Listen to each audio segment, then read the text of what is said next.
বলুন রাধা রাধা। কর্ম, ধর্ম আর কর্তব্য, এই তিনটি একে অপরের সাথে জড়িত। আর অনেক সময় এই তিনটি পালন করতে করতে আমাদের সেই ব্যক্তির সামনে গিয়ে দাঁড়াতে হয়, তার বিরুদ্ধেই যেতে হয় যাকে আমরা সব থেকে বেশি ভালোবাসি।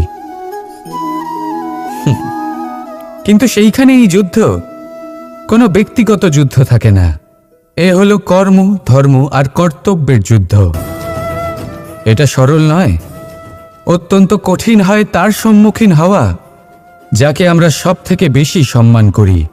কিন্তু আমাদের তো আমাদের ধর্মের পথে চলতেই হবে, কারণ আমরা কর্মবদ্ধ, কর্তব্যবদ্ধ, আর এটাই করা উচিত।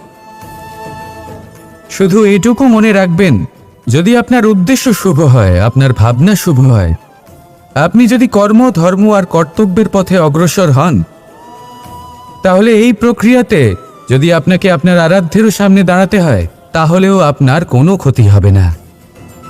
তাহলে আসুন আর আমার সাথে ভালোবেসে বলুন রাধা রাধা।